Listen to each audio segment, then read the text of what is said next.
आपने अक्सर देखा होगा कि जब किसी नई फिल्म की शूटिंग शुरू होती है तो आजकल उसके प्रचार के लिए सबसे पहले एक पोस्टर जारी किया जाता है।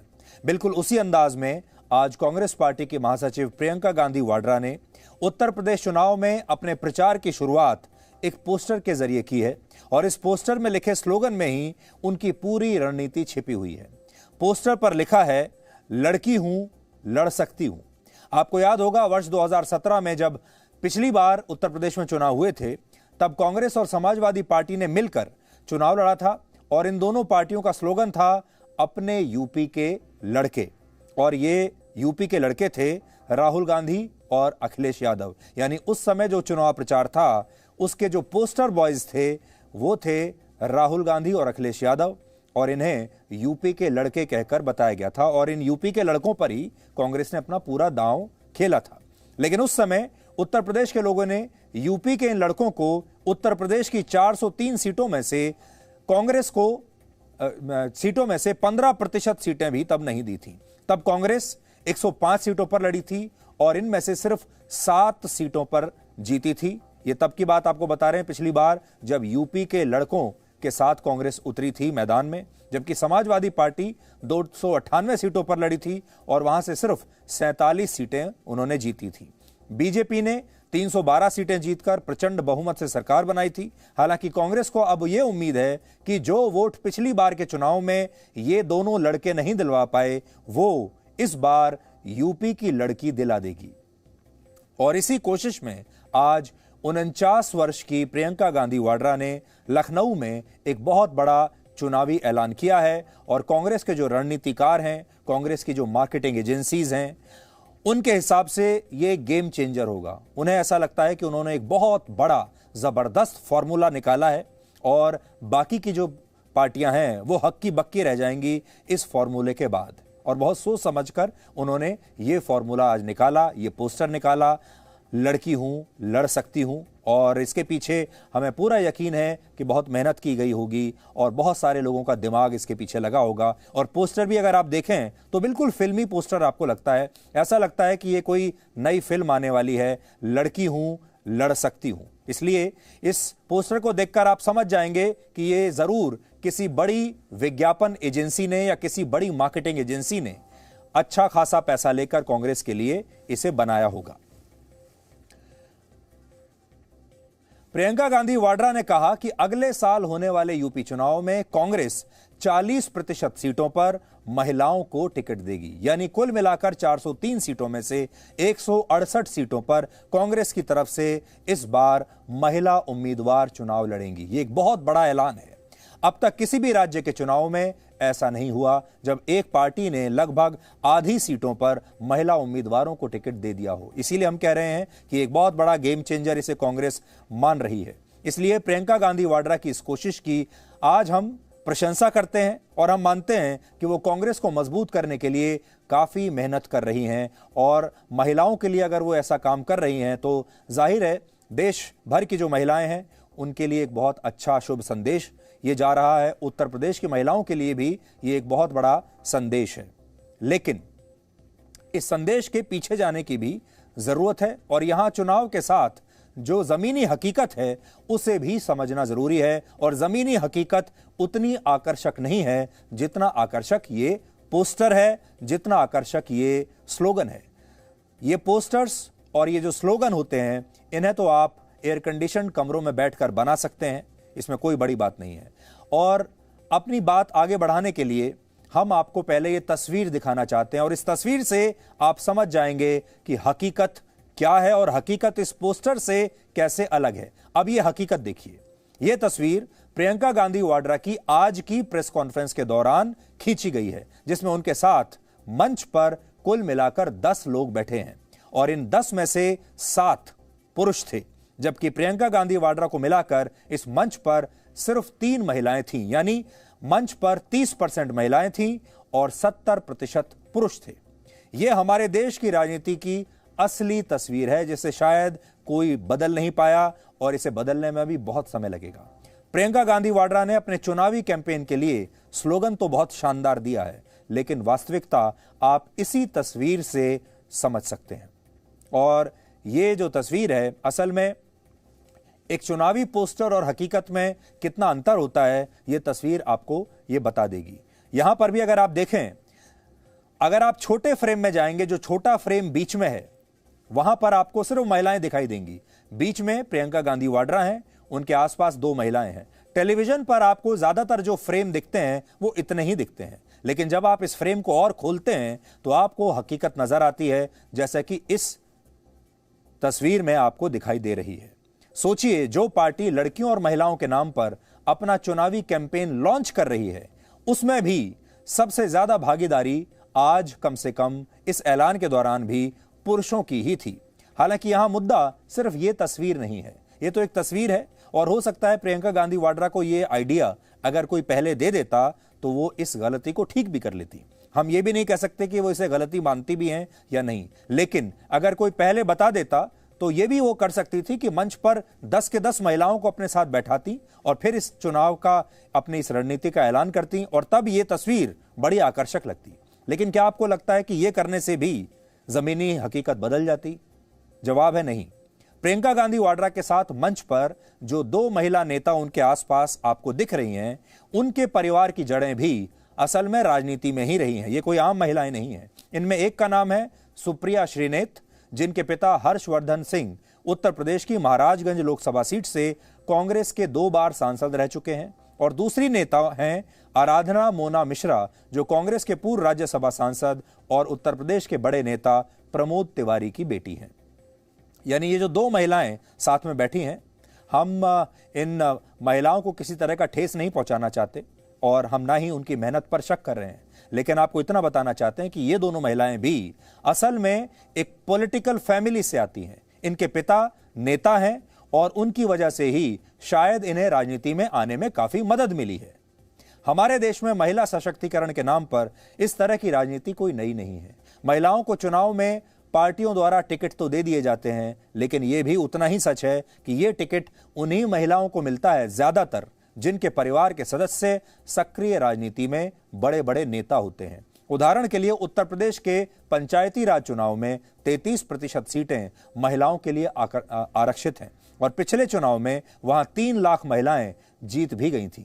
लेकिन एक रिपोर्ट के मुताबिक इनमें से 77% महिला प्रतिनिधि ये मानती हैं कि उनके हाथ में फैसले लेने का अधिकार नहीं है। वो चुन तो गई हैं, चुनकर आ गई हैं, अपने पद पर भी आ गई हैं, लेकिन वो फैसले नहीं ले सकती। फैसले या तो उनके पति लेते हैं या उनके परिवार के दूसरे पुरुष सदस्य लेते हैं, जिनकी वजह से उन्हें ये टिकट मिला है। और ये टिकट उन्हें इसलिए मिला क्योंकि वो सीट आरक्षित होती है। यानी इस तरह से महिलाएं राजनीति में आ भी जाएं तो कोई ज्यादा बदलाव जमीनी स्तर पर होता नहीं है, क्योंकि जहां जहां पर भी महिलाओं के लिए जो आरक्षित सीटें होती हैं, वहां पर उस सीट से जो सबसे बड़ा नेता होता है, उसी की पत्नी को या घर में उसी के परिवार की किसी महिला को टिकट दे दिया जाता है। और लोग जो वोटर होते हैं वो यही मानते हैं कि असल में हम उसी नेता को टिकट दे रहे हैं, माफ कीजिएगा, वोट दे रहे हैं। इसलिए प्रियंका गांधी वाड्रा ने कोशिश तो बहुत अच्छी की, लेकिन यह सुनिश्चित करना भी उतना ही जरूरी होगा उनके लिए कि टिकट सिर्फ राजनीतिक परिवारों की महिलाओं को ना मिले, सिर्फ नेताओं की रिश्तेदारों को ना मिले। हालांकि आज जब प्रियंका गांधी वाड्रा से इस पर सवाल पूछा गया तो उन्होंने क्या कहा, वो भी आप सुन लीजिए। उन्होंने कहा कि वो इसे गलत नहीं मानती।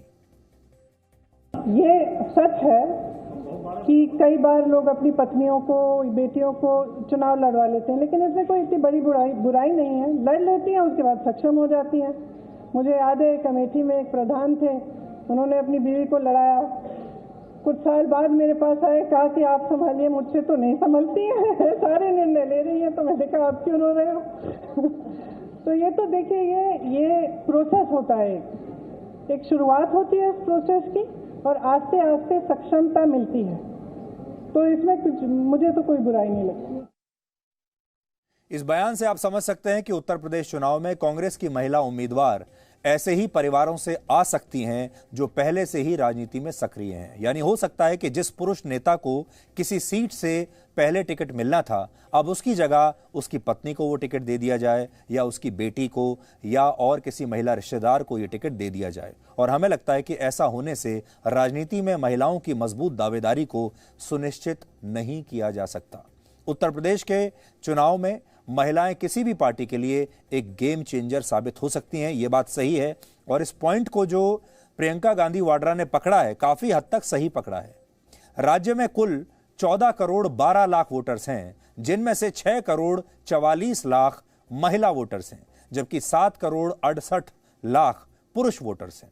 यानी 6 करोड़ से ज्यादा, 6.5 करोड़ जो वोटर्स हैं वो महिलाएं हैं। अब दूसरा चुनावी कैलकुलेशन देखिए। पिछले चुनाव में जब बीजेपी को 3.5 करोड़ वोट मिले थे, तब उसने 403 में से 312 सीटें जीत ली थी। यानी बीजेपी ने 3.5 करोड़ वोटों के साथ 312 सीटें जीत ली, जबरदस्त बहुमत ले लिया। अब मान लीजिए अगर ये 6.5 करोड़ महिला वोटों में से आधे भी किसी एक पार्टी को मिल जाएं, तो वो पार्टी बहुत आसानी से चुनाव जीत जाएगी। और ये सिंपल कैलकुलेशन ही शायद प्रियंका गांधी वाड्रा ने लगाया होगा। और शायद यही वजह है कि उत्तर प्रदेश में महिलाओं को टिकट देने का ट्रेंड अब तेजी से बदल भी रहा है। 2017 के उत्तर प्रदेश चुनाव में पहली बार वहां सबसे ज्यादा 38 महिला उम्मीदवारों ने जीत हासिल की थी, जिनमें से 2 महिला विधायक कांग्रेस से भी जीत कर आई थी। हालांकि प्रियंका गांधी वाड्रा को उम्मीद है कि यह टैली इस बार और सुधरेगी।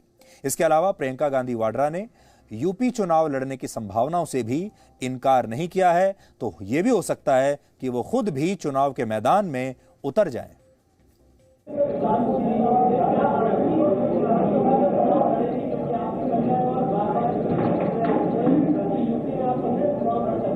ये निर्णय मैंने अभी लिया नहीं है, अभी कुछ टाइम है चुनाव के लिए, मैं नहीं लूंगी। हाँ, इस पे सोच के मैं निर्णय लूंगी कि लड़ना है कि नहीं। हमने तय किया है कि आने वाले विधानसभा चुनाव में उत्तर प्रदेश में कांग्रेस पार्टी 40% टिकट महिलाओं को देगी।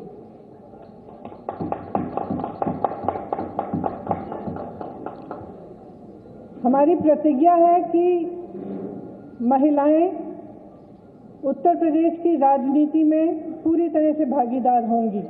कितना संघर्ष करना होता है महिलाओं को, कौन करेगा ये संघर्ष आपके साथ अगर आप एकजुट नहीं होंगी। अगर देश को जातिवाद और धर्म की राजनीति में से निकालकर विकास की राजनीति की ओर ले जाना है, अगर देश को समता की राजनीति की ओर ले जाना है, भागीदारी की राजनीति की ओर ले जाना है, तो महिलाओं को आगे बढ़ना पड़ेगा। आपको खुद ये काम करना पड़ेगा। आगे बढ़िए। मैं आग्रह करती हूँ आपसे, हमने आवेदन पत्र मांगे हुए हैं हर विधानसभा के लिए। ये अगले महीने की 15 तारीख तक खुला रहेगा। खास तौर से मेरी बहनों के लिए, जो लड़ना चाहता है आओ मेरे पास आओ, आपको मौका मिलेगा। हम इस देश की राजनीति, इस प्रदेश की राजनीति बदलेंगे। तो प्रियंका गांधी वाड्रा ने यहां पर एक इशारा यह जरूर दिया है कि हो सकता है कि वो भी उत्तर प्रदेश के चुनाव में खुद चुनाव के मैदान में उतर आए, वो भी चुनाव लड़ें। आप सब जानते हैं इससे पहले प्रियंका गांधी वाड्रा ने कभी भी कोई चुनाव नहीं लड़ा है और वो बिना चुनाव लड़े और बिना किसी चुनाव में जीते कांग्रेस पार्टी की महासचिव बन भी गई हैं और उत्तर प्रदेश की इंचार्ज भी बन गई हैं और कांग्रेस उन्हें उत्तर प्रदेश का भावी मुख्यमंत्री भी बनाना चाहती है, भावी मुख्यमंत्री के तौर पर प्रोजेक्ट भी कर रही है, बावजूद इसके कि उन्होंने कभी जीवन में चुनाव नहीं लड़ा और ना ही कभी जीवन में कोई चुनाव जीता है। जब लड़ा ही नहीं तो जीतेंगी कहां से। लेकिन वो ऐसा सोचती हैं कि अगर उन्होंने ऐसा ऐलान कर दिया और ये 40% जो सीटें हैं ये महिलाओं को दे दी, तो फिर ये बहुत बड़ा गेम चेंजर हो जाएगा और इससे बीजेपी फंस जाएगी। लेकिन हमारा जो कहना है प्रियंका गांधी वाड्रा को, वो सिर्फ इतना है कि अगर वो वाकई महिलाओं को और ज़्यादा मजबूत बनाना चाहती हैं, सशक्तिकरण की बात करना चाहती हैं उनके, तो फिर पहले से ही सक्षम महिलाओं की बजाय, पहले से ही ऐसी महिलाओं को टिकट देने के बजाय जो बड़े बड़े राजनीतिक खानदानों से आती हैं, उनके जैसे राजनीतिक खानदानों से आती हैं, उसकी बजाय ऐसी महिलाओं को टिकट दें जिन्हें वाकई में मजबूत करने की आवश्यकता है, जो वाकई जमीन पर संघर्ष कर रही हैं, जो किसी राजनीतिक खानदान से नहीं आती लेकिन जमीन पर रहते हुए बहुत बहादुरी से समाज के लिए काम कर रही हैं। ऐसी महिलाओं को उन्हें चुनना होगा। अगर उन्होंने ऐसी महिलाओं को चुन लिया तो उन्हें फायदा होगा और अगर वो नकली उम्मीदवार लेकर आ गई तब उन्हें फायदा नहीं होगा। प्रियंका गांधी वाड्रा के इस चुनावी कैंपेन पर आज बीजेपी से लोकसभा सांसद और एक जमाने में कांग्रेस की उत्तर प्रदेश में बड़ी नेता रीता बहुगुणा जोशी की भी प्रतिक्रिया आई है, जो पहले कांग्रेस पार्टी में ही हुआ करती थी। उन्होंने आरोप लगाया कि जब वो कांग्रेस में थी तब भी इसी तरह के ऐलान होते रहते थे, लेकिन इसके बाद महिलाओं को ऐसी सीटों से टिकट दिया जाता था जहां से कांग्रेस के हारने की पूरी संभावना होती थी। 40% महिलाओं को कहाँ दे रहे हैं? अरे जो महिलाएं जिन्होंने बहुत कंट्रीब्यूशन दिया इस पार्टी के लिए, उनको तक तो ये लोग रोक नहीं सके। आप देखिए मेरे साथ कैसा व्यवहार हुआ, जबकि मैंने अपनी ज़िंदगी के करीब करीब 18 साल कांग्रेस पार्टी को निस्वार्थ दिया। आपने अगर मुझे पद पे रखा तो मैंने कितनी मेहनत की उसके लिए, मुझे भी अपमानित किया। सुष्मिता देव ने क्यों छोड़ दिया, प्रियंका चतुर्वेदी ने क्यों छोड़ दिया? जो लोग पार्टी के लिए लड़ते थे गर्दिश के समय में भी, जबकि कुछ नहीं था, वो पार्टी छोड़ छोड़ के महिलाएं, एक नहीं, हम तो 3 नाम आपको दिए हैं, इस तरह सैकड़ों महिलाओं ने कांग्रेस पार्टी को त्याग दिया है, छोड़ दिया है। तो ये तो स्पष्ट है कि हमारी जैसी महिलाओं को वहाँ पर लगता है कि सिर्फ शोषण किया जाता है राजनीतिक। ऊपर फिर आ जाइए, जब महिलाओं के साथ कोई अत्याचार अन्याय होता है तो इन्हें सिर्फ वही नज़र आता है जहाँ पर भारतीय जनता पार्टी की सरकार या विपक्ष की सरकार है। इतना ज़्यादा महिलाओं के पर अत्याचार राजस्थान में हुआ, मध्य प्रदेश में जब इनकी सरकार थी तब हुआ, या महाराष्ट्र में जब इनकी सरकार थी तब हुआ, ये पंजाब में हुआ। कहाँ जाते हैं? कहीं नहीं जाते, कहीं नहीं बोलते। विपक्ष में होता तभी बोलते हैं। इनको महिलाओं का दर्द वहीं दिखता है जहाँ विपक्ष हो। इनको महिलाओं को सीट वहीं देनी है जहाँ हारना है, जीत वाली सीट पर नहीं है। दे देना अमेठी में और रायबरेली में महिलाओं को सीट। तो मेरा ये कहना है कि इन लोगों का सिर्फ शोशेबाजी है और इनको मालूम है कि बुरी तरह से हारना है उत्तर प्रदेश में। कांग्रेस की एक बहुत बड़ी समस्या ये भी रही है कि हाल ही में उनके बड़े बड़े नेता जो हैं वो कांग्रेस छोड़कर दूसरी पार्टियों में जा रहे हैं और बीजेपी में भी जाकर शामिल हो चुके हैं। एक नेता जिनके बारे में अभी आप देख रहे थे, रीता बहुगुणा, ये भी पहले कांग्रेस में थी, अब बीजेपी में चली गई हैं। इसके अलावा कांग्रेस के एक और बड़े नेता थे ज्योतिरादित्य सिंधिया, वो भी बीजेपी में चले गए। उत्तर प्रदेश में एक बड़ा चेहरा कांग्रेस के पास था, जितिन प्रसाद, वो भी बीजेपी में चले गए। और हाल ही में सुष्मिता देव भी कांग्रेस छोड़कर तृणमूल कांग्रेस में चली गई हैं। इसलिए कांग्रेस इस समय बड़ी कमजोर हालत में है, जहां उनके अपने अपने बड़े बड़े नेता ही कांग्रेस छोड़कर दूसरी पार्टियों में जा रहे हैं। और G23 के बारे में तो आपको पता ही है कि कांग्रेस में एक 23 बड़े पुराने और वरिष्ठ नेताओं का ग्रुप है जिसे G23 कहते हैं। वो भी लगातार कांग्रेस के नेतृत्व को चुनौती दे रहे हैं और लगातार वो ये बात कहते रहते हैं कि कांग्रेस में सब कुछ ठीक नहीं है।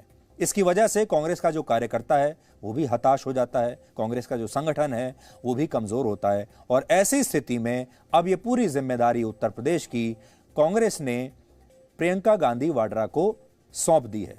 और हो सकता है कि जो अभी रीता बहुगुणा जोशी कह रही थी कि वो महिलाओं को वहीं से टिकट देते हैं जहां हारना होता है, हो सकता है कि प्रियंका गांधी वाड्रा के साथ भी यही हो रहा हो। उन्हें एक ऐसा असाइनमेंट दिया गया है, एक ऐसे युद्ध में उतारा जा रहा है जिसमें कांग्रेस की हार निश्चित है। कांग्रेस ने हमेशा से ही तुष्टीकरण की राजनीति की है, यह उनका एक टेम्पलेट है, उनका फॉर्मूला है। पहले कांग्रेस धर्म के नाम पर राजनीति में तुष्टीकरण करती थी, जातियों के नाम पर भी कांग्रेस ने तुष्टीकरण किया इतने वर्षों तक, और अब थोड़ा सा उन्होंने फॉर्मूले में चेंज किया इस बार। अब वो पूरे महिला वर्ग के नाम पर तुष्टीकरण की राजनीति कर रही। यानी पहले जो धर्म के नाम पर करती थी या जाति के नाम पर करती थी, किसी एक जाति या किसी एक धर्म पर, अब उन्होंने बड़ा वर्ग चुना है। और वो वर्ग इतना बड़ा है, यानी महिला वर्ग, जिसका जो शेयर है लगभग आधा है, 6.5 करोड़ वोट है। बस फर्क इतना है कि जब कांग्रेस धर्म और जाति के नाम पर तुष्टीकरण की राजनीति करती थी तब माहौल उसके अनुकूल था, लेकिन आज राजनीति की हवा उसके खिलाफ चल रही है। प्रियंका गांधी वाड्रा को शुरुआत से ही कांग्रेस में इंदिरा गांधी की विरासत का उत्तराधिकारी माना गया है, लेकिन वो कभी भी चुनावी परीक्षा में अच्छे नंबरों के साथ पास नहीं हो पाई। जैसा हम आपको बता रहे थे, वो कभी ना तो खुद चुनाव लड़ी और ना ही कभी कोई चुनाव जीती हैं, ना ही उन्होंने कहीं कोई चुनाव जितवाया है पार्टी को। यानी राजनीति में इंदिरा गांधी की पहचान पर उनका डेब्यू तो हुआ, लेकिन वो चुनावों की पिच पर कांग्रेस पार्टी के लिए कोई रन नहीं बना पाई। लेकिन कांग्रेस पार्टी उन्हें हर चुनाव में अलग अलग तरीकों से लॉन्च करती रही है। ठीक वैसा ही है ये, जैसे एक फिल्म जब रिलीज होने के बाद फ्लॉप हो जाती है, लेकिन बाद में कुछ समय के बाद उसे दोबारा से रिलीज किया जाए तो वो हिट नहीं होती। सिनेमा के बारे में कहते हैं कि एक फिल्म रिलीज के बाद अगर फ्लॉप हो गई तो दोबारा रिलीज के बाद भी हिट नहीं होगी। यही कहानी प्रियंका गांधी वाड्रा के साथ कांग्रेस कर रही है और यह उनके साथ नाइंसाफी है। प्रियंका के सामने इस बार सबसे बड़ी चुनौती यह है कि कांग्रेस पार्टी का संगठन अपने सबसे बुरे दौर से गुजर रहा है, कमजोर हो चुका है। केंद्रीय संगठन में गांधी परिवार के खिलाफ बड़े बड़े नेता बगावत कर रहे हैं और उत्तर प्रदेश में पार्टी के पास मजबूत नेताओं और कार्यकर्ताओं की सेना भी इस समय नहीं है। प्रियंका गांधी वाड्रा मेहनत बहुत कर रही हैं, इसमें कोई शक नहीं है। हम वो दिखाई देता है, मीडिया में भी, टीवी में भी आप देख रहे हैं, वो लखीमपुर खीरी भी जाती हैं। हर जगह जहां जहां भी उत्तर प्रदेश में कहीं उन्हें दिखता है कि यहां पर वोट मिल सकते हैं, यहां पर राजनीति हो सकती है, यहां से हमें कोई फायदा हो सकता है, वो हर जगह पहुंचती हैं, चाहे दिन हो रात हो, मेहनत में कोई कमी नहीं है। ये तस्वीरें आप देखिए, ये भी उन्होंने एक वीडियो डाला था अभी हाल ही में जब वो लखीमपुर गई थी। इसलिए आप ये समझ पाएंगे कि प्रियंका गांधी वाड्रा जो कर रही हैं, अपने लक्ष्य को पाने के लिए मेहनत की कोई कमी नहीं है उनके अंदर, और मंशा की भी कोई कमी नहीं है, और इच्छा शक्ति की भी कमी नहीं है।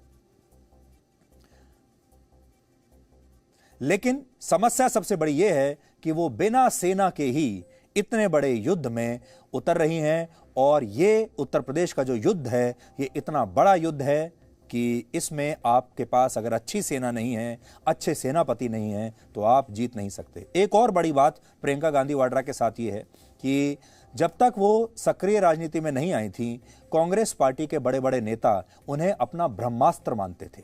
वो कहते थे कि जिस दिन प्रियंका गांधी वाड्रा सक्रिय राजनीति में आ गई, उस दिन वो पूरा गेम चेंज कर देंगी, उस दिन बीजेपी उनकी आंधी का सामना नहीं कर पाएगी। लेकिन समस्या ये हो गई कि जब कांग्रेस पार्टी अपने इस ब्रह्मास्त्र को लेकर आई, जब इतने बड़े मिसाइल को लेकर आई, तो ये ब्रह्मास्त्र चला ही नहीं, ये मिसाइल फायर ही नहीं हो पाई, और इसकी वजह से प्रियंका गांधी वाड्रा को इस समय काफी बड़ी मुश्किलों का सामना करना पड़ेगा। उन्होंने कहा है कि कांग्रेस का प्रचार अभियान उन महिलाओं को समर्पित है जिनके खिलाफ पिछले कुछ वर्षों में उत्तर प्रदेश में अन्याय हुआ है। लेकिन वो ये बात कहते हुए अक्सर राजस्थान को भूल जाती हैं, जहां उनकी अपनी सरकार है, जहां आजकल बलात्कार के मामले बढ़ते जा रहे हैं और कानून व्यवस्था की स्थिति भी बहुत अच्छी नहीं है। इसे आप इस खबर से समझिए। राजस्थान के जोधपुर में कांग्रेस के ही एक विधायक मीना कंवर के एक रिश्तेदार का शराब पीकर गाड़ी चलाने के कारण चालान कट गया। जब ये बात उन तक पहुंची तो उन्होंने पुलिस को फोन करके उसे छोड़ने के लिए कहा। पुलिस नहीं मानी तो अपने पति के साथ थाने पहुंच गई और बोली कि सबके बच्चे ही पीते हैं, क्या हुआ अगर इसने भी थोड़ी पी ली तो। शराब पीकर कानून तोड़ने वाले अपने रिश्तेदार को बचाने के लिए कांग्रेस की एक महिला विधायक क्या तर्क दे रही है, ये आज प्रियंका गांधी वाड्रा को भी सुनना चाहिए और आप सबको भी सुनना चाहिए। बंदी का फॉर्म दिखा। आप इंसानियत से बोलो तो क्या कर लेगा? इंसानियत से बोलो। हमने रिक्वेस्ट करी आपसे, मैंने नीचे बैठी से ऊपर बैठा दिया। हमने रिक्वेस्ट करी आपसे रात को, बच्चे सब भी पीते हैं, कोई बात नहीं, बच्चे ने थोड़ा बहुत ले लिया, रिक्वेस्ट करी हमने फोन पे और मैंने रिकॉर्ड किया रिक्वेस्ट करते हुए। हूँ क्या है? तो कांग्रेस की ये विधायक थाने में पहुंच गई, धरने पर भी बैठ गई और ये भी कह रही हैं कि सभी लोग पीते हैं, तो अगर हमारे बच्चे ने भी पी ली तो इसमें क्या समस्या आ गई। लेकिन प्रियंका गांधी वाड्रा की नज़र अब तक अपने ऐसे विधायकों पर नहीं पड़ी है और राजस्थान पर भी नहीं पड़ी है। इसलिए देश भर की जो महिलाएं हैं, जो आज उनकी ये बात सुन रही हैं कि वो 40% महिलाओं को टिकट देंगी, उन्हें कुछ शक तो प्रियंका गांधी वाड्रा पर जरूर होगा। इसलिए हम तो यही कहेंगे कि बहुत बहुत शुभकामनाएं प्रियंका गांधी वाड्रा को। मंशा में कोई कमी नहीं, मेहनत में कोई कमी नहीं, पोस्टर भी शानदार निकाला है और स्लोगन भी शानदार निकाला है और फॉर्मूला भी शानदार है। लेकिन अभी बहुत लड़ाई बाकी है, कहानी अभी बाकी है, अभी उन्हें बहुत मेहनत करनी पड़ेगी। और जैसा हमने कहा, सेना उनके पास नहीं है और हो सकता है कांग्रेस पार्टी भी उन्हें जानबूझकर एक ऐसे युद्ध में भेज रही है जिसमें उनकी हार निश्चित है। राजनीति और तुष्टीकरण के नाम पर ही सही, भारत में महिलाओं को उनका हक देने की कोशिश तो हो रही है। कम से कम प्रियंका गांधी वाड्रा जैसे नेताओं को हमें धन्यवाद देना चाहिए। Presenting B News app available on Google Play and App Store. Download it now.